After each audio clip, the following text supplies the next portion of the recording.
Well, hello everyone, it's Nina. Thanks for joining me today for another video.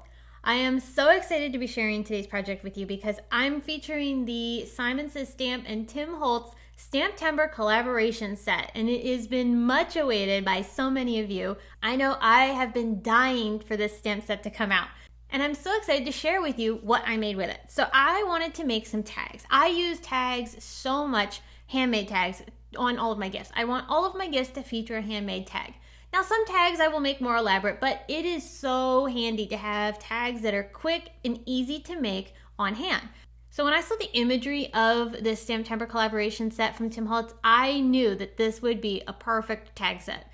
So I'm going to make a series of different tags, and we're going to use a fun technique with a die to mask off the interior portion of our tags. As with all STAMPtember collaboration sets, don't forget, this is limited edition, so if you want to get it while you can, you would want to purchase this as soon as possible. Tim Holtz collaboration sets usually sell out pretty quickly, so if you miss out though, you can still create this same type of effect. If you have a postage stamp die, and if you have a stamp set that features some really cute iconic imagery, I think they would be perfect to create a similar effect. And then I did use another Tim Holtz die set later on in the video to add those fun little tags tied to the top of each of our little postage stamps. So don't fear, if you miss out on the STAMPtember collaboration set or you don't want it, you can follow along and use some of your own products that you have on hand to create a similar effect. So let's take a look at the stamp set. This is the STAMPtember 2024 collaboration set, and it's so cute. I love the imagery. It reminds me of the classic Christmas specials, and the sentiments on here are really great. They're a really good size too. What's really special about this year's collaboration is that there are two die sets in the STAMPtember collab. So we have the postage stamp dies, and we have coordinating dies for all of the images. So these are fantastic for cutting out all of the pieces, and then the postage stamps are great for using to decorate your projects. You could make custom postage stamps, or like I did today, turn them into tags. So many possibilities. Okay, so we're going to start first by stamping. I'm going to stamp on two Hammermill white cardstock with Simon Says Stamp Intense Black ink. And the reason I chose that is because I'm going to Copic marker color. But if you don't want to color with Copics, you don't have to. These images would lend themselves to watercoloring or colored pencils, whatever you love most. They're simple to color too, which is really, really handy.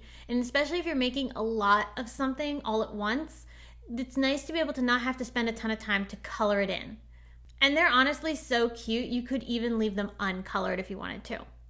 So I'm coloring my images with very simple shading. I don't want to get too detailed with this because I want to keep it quicker and easy.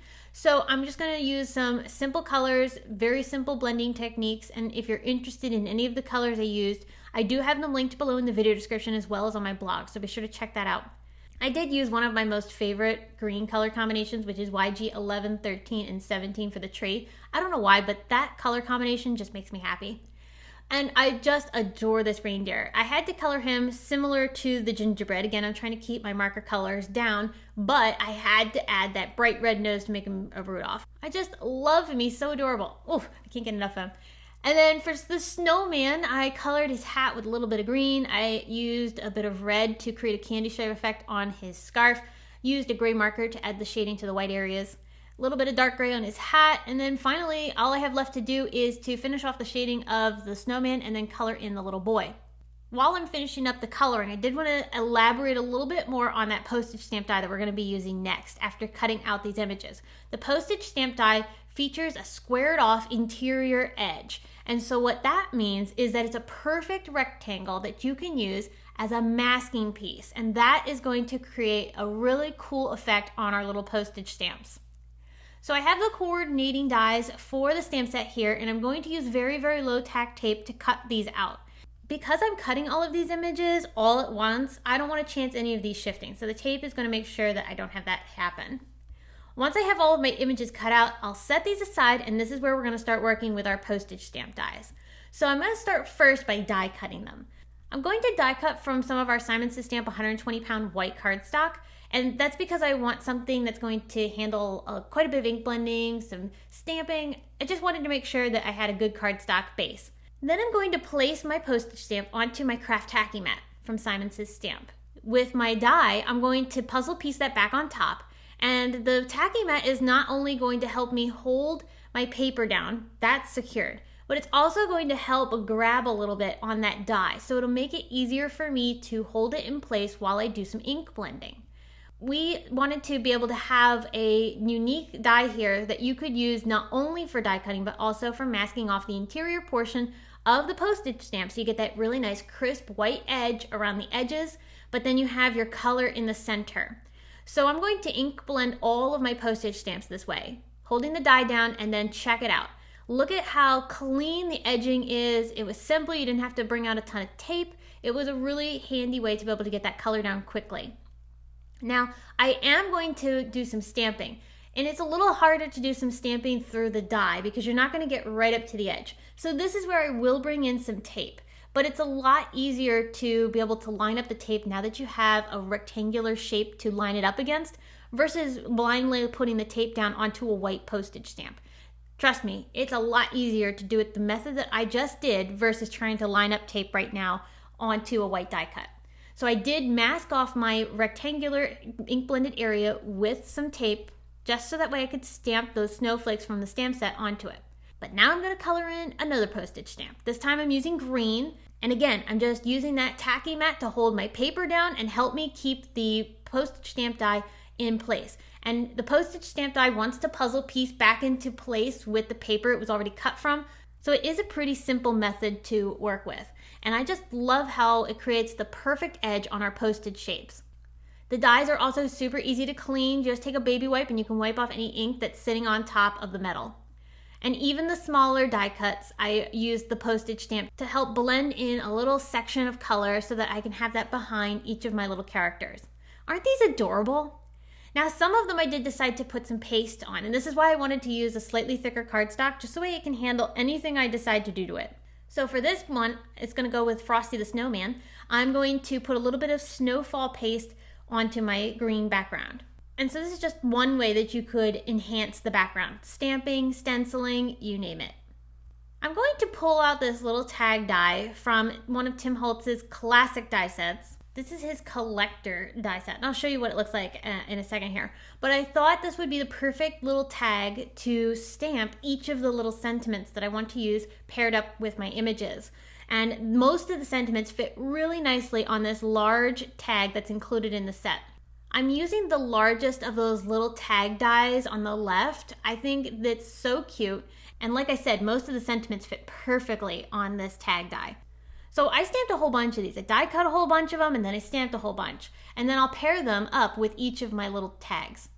There is this really great cancellation stamp in the STAMPtember collaboration set, and I wanted to make sure I used it on at least some of my tags. So here I'm just trying to decide where I want it placed, and I eventually decided coming in right from the center left of my postage stamp. And I will pick that up with my Misty and then use that same VersaFine Clear ink to stamp that down. I love using the VersaFine Clear ink for all of my standard black stamping, except for if I'm using Copic markers. Now, if I was going to use Copic markers, I could clear emboss that ink, but oftentimes I usually just reach for intense black ink like I did earlier in the video. So I'm attaching all of my little images onto my postage stamp tags with foam squares, and then because these are postage stamp shapes, they're actually not tags, I have to make a hole. So I took a hole punch, and I'm using that to punch a hole through the front of my tag. Now I also want a clean back on the back side of each of these. So I also die cut another postage stamp in the same size, and then that's going to give me a backer that I have a clean place to write on, and I'll just punch a hole through that as well. So now I have this super cute little tag. You could put the hole in the corner or in the center. I alternated. I did not make all of them exactly the same. But this tag also will look great paired up with one of our little sentiment tags. I also attached these sentiment tags in various ways. Some of them I tied on, others I have looped around the ribbon like this one here. There is no right or wrong way to do this. It's just fun. It's playful. It's a great way to enjoy creating and not have to worry about doing anything specific. And you're gonna get a whole bunch in no time at all. So I also embellished my tree with some gem stickers. I added some glossy accents to the top of the tree.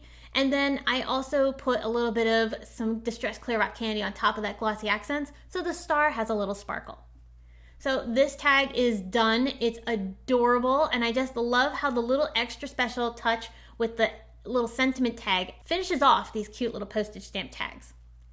So I completed all of the other tags basically the same way, but I did want to show you a couple other things that I did along the way. So for the snowman, I did cover his scarf in the white areas only with some glossy accents so I could sprinkle a little glitter on it. And then I also put glossy accents on his nose just so his nose was a little bit shiny. And then with his eyes and the little stones that are creating his mouth, I wanted to make them dimensional. So I brought in some black Nuvo drops so I could drop those on top of those areas. And that just gives a little bit more enhancement to the image, gives it some extra dimension. Oh my gosh, the reindeer. I can't get over how cute he is. So he's adorable already, but I wanted to enhance him just a little bit more. So not only did I add glossy accents to his nose, I added what I'm calling lights to his antlers. I took all of these little gem stickers from Rainbow Splash and sprinkled them all over his antlers to create the effect as if he had lights strung up there. I just think it's so much fun. They could also be ornaments. It's so cute.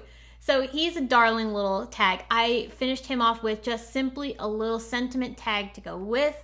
It's easy to do. These are so much fun. Here's again another area where I decided to use some masking magic paper to mask off my rectangle and do some stamping inside. This one was for the Santa tag. I did a similar effect that I did with the snowflakes, but instead of the snowflakes, I used the candy cane image. And that's just giving some pattern to my tag. And I really like how the tone on tone is subtle, but it adds some interest to it. And like I said, having that rectangle already done by using the die made masking the stamping areas so much easier. So as I did with all of my other characters, I did embellish Santa. I added some sparkle to his hat and the little pom-pom at the end. So glossy accents and some clear rock candy was how I did that. He also features that cancellation stamp coming in from the left. Now the little boy, his postage stamp, I actually wanted to decorate with this little letter that says to Santa. So I masked off the right corner because that's where I'm going to stamp this. So that way all the stamping is still stuck inside of that rectangular shape. That gave me this nice tone-on-tone stamped image that I can have off to the side of the boy. And it looks like he's singing a Christmas carol. He's got dreaming of maybe his letter to Santa that he wrote. It's cute. I think it's a fun way to embellish the tag. I added glitter to him as well. And then I also did use some Nuvo drops in white to add some snow around him. You could also use little embellishments if you wanted to, but I thought the snowdrops would look cool.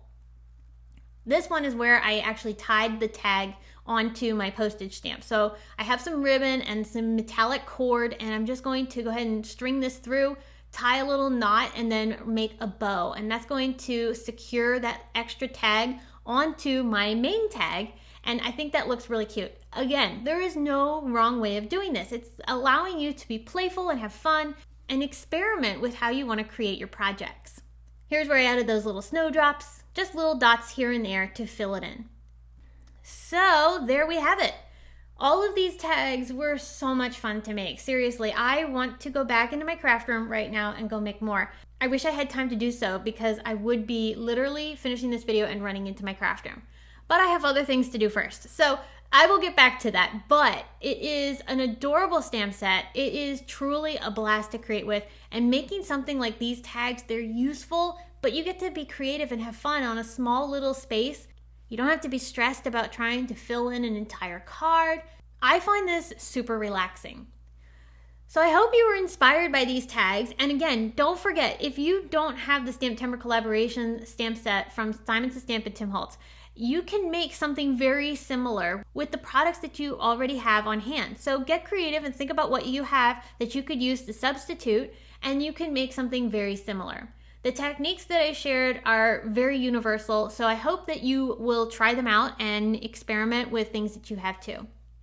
If you did want to get the STAMPtember collaboration set while it's still available, I do have links down below in the video description as well as on my blog, so you can find it. It's a goodie and I just adore it. So I hope you do too. And thank you so much for tuning in today and watching this video.